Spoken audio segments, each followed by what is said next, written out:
used to work the dairy aisle in a grocery store. It was the worst job I ever had. A lot of heavy lifting, expired dairy products, and shivering.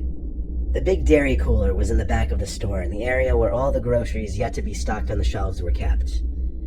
I would often just chill in the dairy cooler, no pun intended, because the supervisors on duty would never think to check on me in there. I'd bring a hoodie just so I wouldn't get cold. Anyway, one night I was working till 10 p.m. The store got quiet past 9. However, Mr. Senko, the supervisor who was a pain in the ass, was on duty. So after stocking the milk cartons one more time for the night, I brought everything to the back area again. On my way back to the dairy cooler to just hide and chill in there, I saw very briefly, for like half a second, the face of someone through the glass of the cooler door. But they either just ducked down or faded away out of my view. Who was in there? I went through the doors to see, and got hit with that blast of cold air and the loud sound of the giant refrigerator blowing cold air into the room. Boxes, pallets, and crates of milk everywhere, but no immediate sight of anyone. There were many places to hide behind the giant piles of boxes, but no one was in there.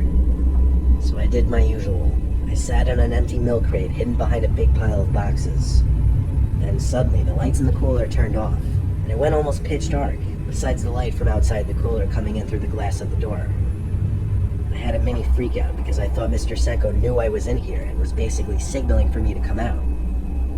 I stood up and came out from around the boxes, and then I froze. Something was blocking partial view of the two cooler doors. There was a silhouette of a really tall person right in front of me. It couldn't be Mr. Senko, he was kind of short.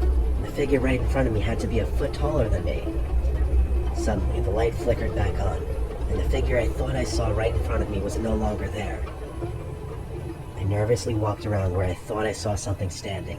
I even waved my hand through the air in that spot. I somehow felt like I wasn't alone in there, and so I burst through the doors and shut the dairy cooler light. I peeked inside now with the light off, but that figure I saw in there just a moment ago was still gone. I threw my apron off and clocked out early. I didn't care if Mr. Senko would be mad. I just needed to get out of there. That was the one paranormal thing to ever happen in my life.